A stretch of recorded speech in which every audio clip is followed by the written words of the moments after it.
जो dinner host किया था, बजट सेशन का प्लानिंग थी वो, उससे पीडीएम का कोई लेना देना नहीं है। पीएमएलएन का भी वही मौक़िफ़ है जो शाहिद खाकान अब्बासी साहब ने कहा, और पीडीएम का भी वही मौक़िफ़ है। जो उनको शो कॉज नोटिस इशू हुआ था उसका जवाब अभी तक नहीं आया। तो जब वो जवाब आएगा तब बैठ के देखेंगे।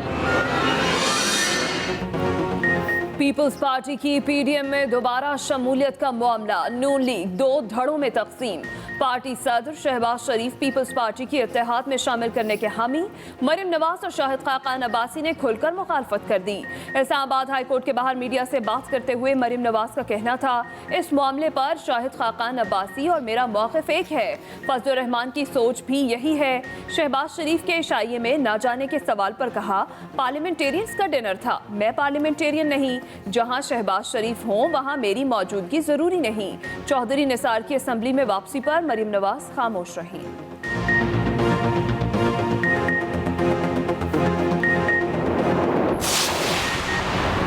पीपल्स पार्टी और एएनपी ने पीटीएम की तौहीन की, उन्हें अपने किए का अजाला करना होगा।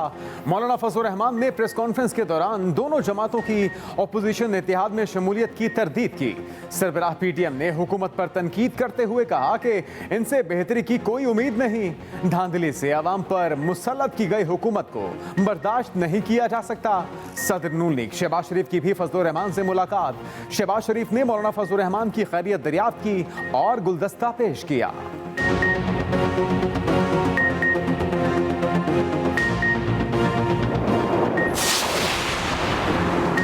पीपल्स पार्टी को दोबारा पीडीएम में शमूलियत की दावत देने पर शाहिद खाकान अब्बासी के तहफ़्फ़ुज़ात। कहा, पीपल्स पार्टी दोबारा अपोजिशन इत्तेहाद का हिस्सा बनी तो पीडीएम नया सेक्रेटरी जनरल ढूंढ ले, असूलों पर कोई समझौता नहीं करूंगा। सेनेट इलेक्शन के मामले पर तहफ़्फ़ुज़ात बरकरार हैं। LNG रेफरेंस में एहतसाब अदालत में पेशी। मीडिया से गुफ्तगू में कहा, हुकूमत बेबुनियाद इल्ज़ामात लगाने के सिवा कुछ नहीं कर रही, मुल्क हर पैमाने पर ज़वाल पजीर है। GDP ग्रोथ के हवाले से हुकूमत ने झूठ बोला।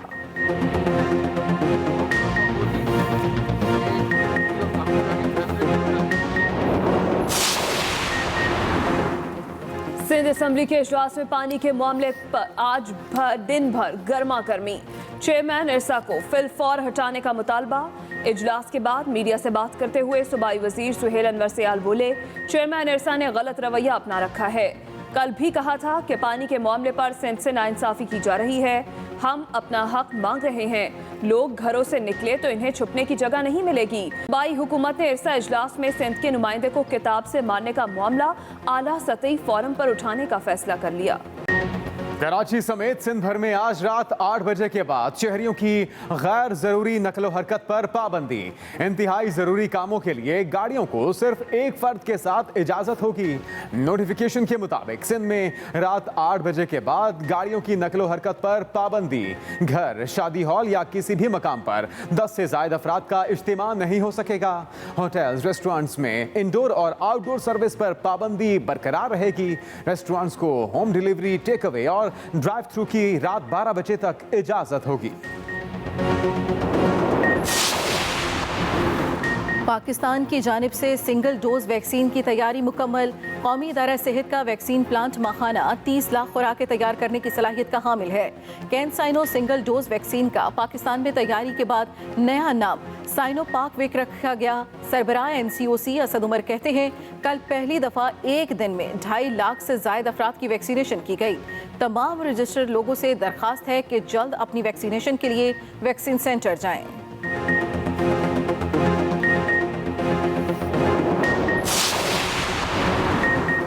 वफाकी वजीर बराए तालीम शफकत महमूद का कोरोना टेस्ट मुस्बत आ गया। ट्वीट में लिखा, अलामात मामूली हैं, जल्द ठीक हो जाऊंगा। उधर मुल्क में कोरोना वबा से मजीद 92 अफराद जाँ बहक हो गए। मजमूई अमवात 20,400 हो गई। 24 घंटों में 2,253 नए केसेस भी रिपोर्ट हुए।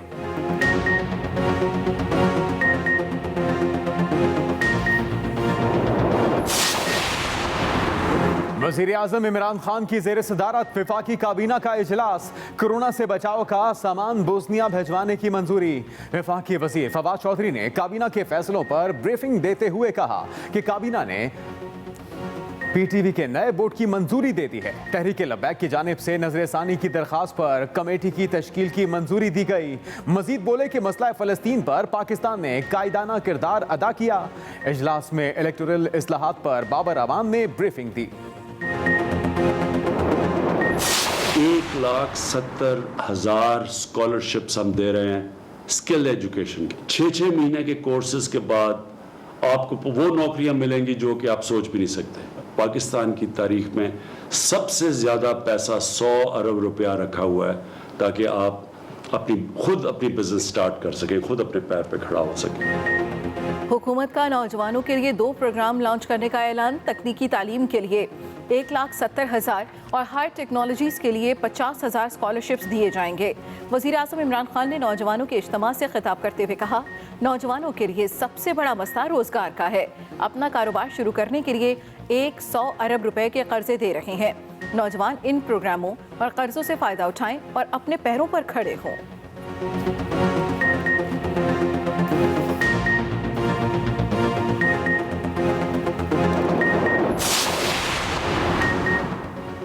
Army chief general Qamar Javed Bajwa की ज़ेर सदारत कोर कमांडर्स कॉन्फ्रेंस। ISPR के मुताबिक कोर कमांडर्स कॉन्फ्रेंस में मुल्की सलामती दिफा की सूरत हाल का जायजा लिया गया।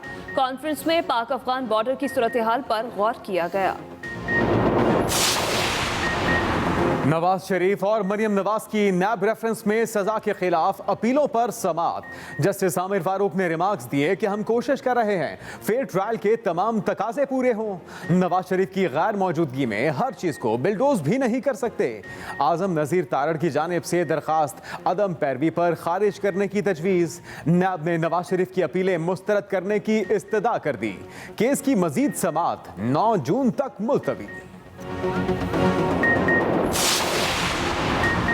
एहतसाब अदालत नवाज शरीफ को 11 साल और मरियम नवाज को 8 साल कैद की सजा सुना चुकी है। वफाकी वज़ीर इत्तलात फवाद चौधरी की ट्वीट, लिखा शरीफ फैमिली ऐसे तासुर देती है जैसे उन्हें किसी मुकदमे में सजा हुई ही नहीं। इन मुकदमात में सीधी बात यह है कि आपने लंदन में अरबों रुपए की जायदादें बनाई। आपके ज़ाहिर एहसासे इस किस्म की जायदाद खरीदने के मुतहम्मिल नहीं थे, तो आपने कैसे ये जायदाद खरीदी?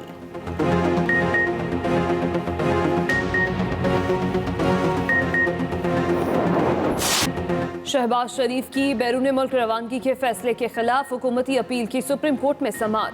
जस्टिस सज्जाद अली शाह ने रिमार्क्स दिए, शहबाज शरीफ के दरख्वास्त वापस लेने के बाद वफाकी अपील कैसे सुनी जा सकती है। अटॉर्नी जनरल ने दलाइल दिए कि दरख्वास्त वापस लेने के हुक्म में बैरून मुल्क जाने की इजाज़त देने का फैसला वापस नहीं लिया गया। शहबाज शरीफ की तौहीन अदालत की दरख्वास्त ज़ेर इल्तवा है। केस की मजीद समाअत आइंदा बुध तक मुलतवी।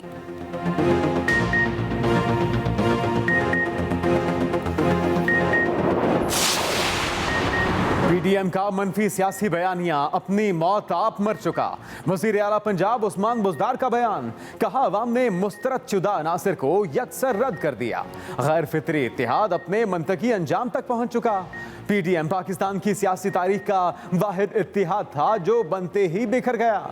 नाअहल और नालायक अपोजिशन टोले के पास कोई एजेंडा नहीं। मुल्क का बच्चा बच्चा जानता है कि 40 चोरों की बैठक का कोई मकसद नहीं।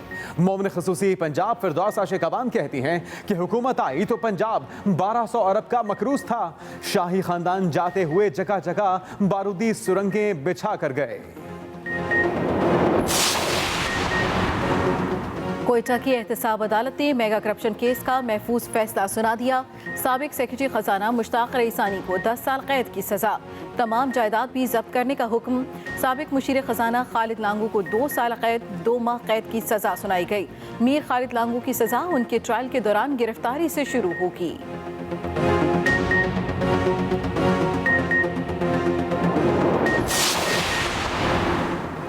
फलस्तीन के मामले पर सेनेट इजलास, रजा रब्बानी का जज्बाती खिताब, बोले फलस्तीनियों पर होने वाले मजालिम को देखने के बाद मुझे यकीन हो गया कि इसराइल का कब्जा गजा नहीं बल्कि मुसलमानों पर है। इसराइली बर्बरियत मुस्लिम उम्मा के लिए लम्हा फिक्रिया है। सेनेटर मुसद्दिक मलिक बोले, अब मफाहमती करारदादों से कुछ नहीं होगा, सख्त मज़ाहमती करारदाद मंजूर की जाए। हमें कहना होगा कि बस बहुत हो गया। सेनेटर मोहसिन अजीज से कहा, वज़ीर आज़म इमरान खान ने अक़वाम आलम में मसला फ़लस्तीन को मौसर अंदाज में उठाया।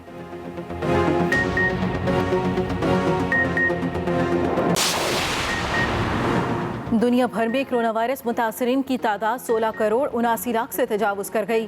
34 लाख से ज़ायद अफराद अपनी जान से हाथ धो बैठे। 40 दिनों में पहली बार भारत में यौमिया केसेस की तादाद 2 लाख से कम रिपोर्ट हुई, जबकि एक ही रोज़ में मज़ीद 3,500 से ज़ायद अफराद जान से गए। ऑस्ट्रेलिया के शहर मेलबर्न में एक बार फिर वायरस सर उठाने लगा। 5 नए केसेस सामने आने के बाद शहर में दोबारा पाबंदियां आयद कर दी गईं।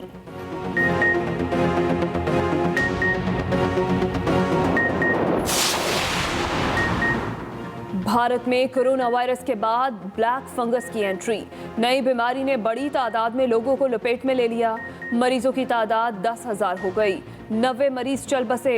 माहिरीन के मुताबिक गंदे मास्क का इस्तेमाल भी ब्लैक फंगस नामी बीमारी में इजाफे की वजह बनता है।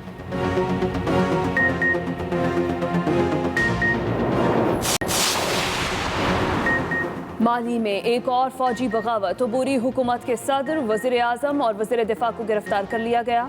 तीनों रहनुमाओं को दारुल हुकूमत के बाहर वाक़ फौजी बेस मुंतकिल कर दिया गया।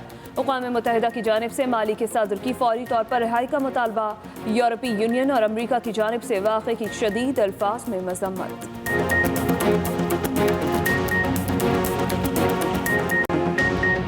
अस्सलामुअलैकुम, एक्सप्रेस न्यूज़ के साथ मैं हूं नबीला सिंधु। मैं हूं हिना आदिल और मैं हूं मोहम्मद जुनेद अली। आगाज अहम खबर से। खबर यह है कि शरीफ खानदान के खिलाफ हुदैबिया पेपर मिल्स केस दोबारा से खोलने की तैयारियां मुकम्मल कर ली गईं। शरीफ खानदान के खिलाफ हुदैबिया पेपर मिल्स केस दोबारा खोलने की तैयारियां जारी थीं, जो कि मुकम्मल हो गईं। हुदैबिया केस 2 से 3 हफ्तों के अंदर मुतल्लिका फोरम को इरसाल कर दिया जाएगा। शहजाद अकबर और फवाद चौधरी की तस्दीक, जबकि काजी फैमिली के अकाउंट्स के इस्तेमाल पर मनी लॉन्ड्रिंग की बुनियाद पर दोबारा केस खोलने जाने का इम्कान है। काजी फैमिली के मामलात उसी तरह से पहले केस में शामिल नहीं थे, ये कहना है शहजाद अकबर का। और केस में नवाज शरीफ पर लंदन की काजी फैमिली के नाम पर अकाउंट्स खोलकर मनी लॉन्ड्रिंग का इल्जाम था। साकिब बशीर हमारे नुमाइंदे, उनसे मजीद तफसीलात जानते हैं। साकिब, क्या क्या तैयारियां की गई हैं हुदैबिया पेपर मिल्स दोबारा खोलने के लिए? जी, हुदैबिया पेपर मिल्स दोबारा खोलने से मुतालिक हुकूमत ने तैयारी मुकम्मल कर ली है। 3 जो इसमें अहम मीटिंग थी वो हो चुकी हैं और ये दावा किया जा रहा है हुकूमत की जानिब से ये कि आइंदा 2 से 3 हफ्ते में इसको मुतलका फोरम पर भेज दिया जाएगा। कबल हुदैबिया पेपर मिल्स जो था वो सुप्रीम कोर्ट में उसमें नजरसानी जो दरखास्त थी वो भी नैब की खारिज कर दी थी सुप्रीम कोर्ट ने। और जो माहिरीन है उनकी जानिब से ये कहा जा रहा था कि ये दोबारा नहीं खुल सकता। ताहम जो शहजाद अकबर और फवाद चौधरी हैं उनकी जानिब से ये तस्दीक की गई है कि करप्शन और मनी लॉन्ड्रिंग की नई दफात के तहत ये केस जो है वो दोबारा खोला जाएगा, क्योंकि काजी फैमिली के अकाउंट्स के इस्तेमाल पर मनी लॉन्ड्रिंग की बुनियाद पर दोबारा केस जो है वो खोला जा सकता है। Islamabad high court journalist association के जो नुमाइंदा वफद था उससे मुलाकात करते हुए शहजाद अकबर ने यह भी कहा कि हुकूमती टीम की हुदैबिया पेपर पर वो 3 मीटिंग्स हो चुकी हैं और ये केस जो है जो पहले चला था और वो सिर्फ असासों की हद तक था, अब मनी लॉन्ड्रिंग वाला मामला जो है वो इसमें शामिल कर रहे हैं। इसके अलावा शहजाद अकबर ने यह भी कहा कि हुदैबिया केस कभी ठीक से ना खुला ना ही बंद हुआ था और देख रहे हैं हुदैबिया केस में फर्द जुर्म जो है वो आयद नहीं हुई थी, तो ये केस जो है वो कैसे वो बंद हो सकता है। तो अब गवर्नमेंट जो है वो मनी लॉन्ड्रिंग का जो एस्पेक्ट है उसको लेकर इस केस को दोबारा खोलने की तैयारी कर रही है और 2 से 3 हफ्ते में ये दावा किया जा रहा है कि वो मुतलका फोरम को भिजवा दिया जाएगा। जी, बहुत शुक्रिया आपका Saqib Bashir. Core commanders conference में अफगानिस्तान से क्रॉस बॉर्डर फायरिंग के बढ़ते वाकयात का सख्त नोटिस। कॉन्फ्रेंस में फिरका ने कहा कि अफगानिस्तान अपनी सरजमीन पाकिस्तान के खिलाफ इस्तेमाल होने से रोके। कोर कमांडर्स कॉन्फ्रेंस हुई है और उसमें अफगानिस्तान से क्रॉस बॉर्डर फायरिंग के बढ़ते वाकयात का सख्त नोटिस लिया गया। अफगानिस्तान अपनी सरजमीन पाकिस्तान के खिलाफ इस्तेमाल होने से रोके। शुरका की जानिब से मौक़िफ़ इख्तियार किया गया। Core commanders conference army chief general Qamar Javed Bajwa की जेर सदारत हुई। कॉन्फ्रेंस में line of control, working boundary की सूरत हाल भी जेर गौर आई है। इसके साथ साथ आपको अपडेट करें, आर्मी चीफ ने कोरोना की तीसरी लहर के दौरान सिविल इंतजामिया की भरपूर मदद पर फॉर्मेशंस के किरदार को भी सराहा है। इस बारे में मजीद तफसील जानेंगे अपने नुमाइंदे खालिद महमूद से। खालिद महमूद, अपडेट कीजिएगा। जी देखें जी, army chief general Qamar Javed Bajwa की सदारत में आज कोर कमांडर कॉन्फ्रेंस हुई और इसमें जो मुल्की दाखिली सूरत हाल है, उसके अलावा खारजी सूरत हाल है, तमाम इशूज़ पर आज बातचीत की गई है। इसके अलावा जो अफगान बॉर्डर के ऊपर बार बार अफगान दहशतगर्दों की जानिब से जो फायरिंग का सिलसिला जारी रहता है, उस पर सख्त तफ्तीश का इजहार किया गया और इस अज़म का इजहार किया गया कि बॉर्डर पर जो भी सूरत हाल होगी उसका भरपूर अंदाज में जवाब दिया जाएगा। तमाम पाकिस्तान की जानिब से और कॉन्फ्रेंस की जानिब से एक मतलब फिर जो अफगान हुकाम है उनसे ये उम्मीद की तवक्को की जा रही थी कि अफगान बॉर्डर पर दहशतगर्दी की रोकथाम के लिए जो पाकिस्तान ने इकदाम किए हैं, वही इकदाम जो हैं वो अफगान हुकाम को भी करने चाहिए और जो अफगानिस्तान की सरजमीन है पाकिस्तान के खिलाफ दहशतगर्दी के तौर पर इस्तेमाल की जाती है, तो उसकी भी रोकथाम की जाए। और पाकिस्तान ने और कॉन्फ्रेंस ने आज एक मतलब फिर ये मुतालबा किया कि अफगान हुकाम जो है वो इसकी रोकथाम के लिए इकदाम करें। इसके अलावा जो LOC की सूरत हाल है उस पर भी आज ये कॉन्फ्रेंस में तफसीली गौर किया गया और जो मुल्क की दाखिली सूरत हाल है उस पर भी गौर किया गया। लेकिन इसके साथ साथ जो कोविड में पाक फौज की जानिब से सिविल इंतजामिया की मदद की गई और उसमें तावन किया गया, उसको भी आज कोर कमांडर कॉन्फ्रेंस में सराहा गया है। जी ठीक है, बहुत शुक्रिया खालिद महमूद।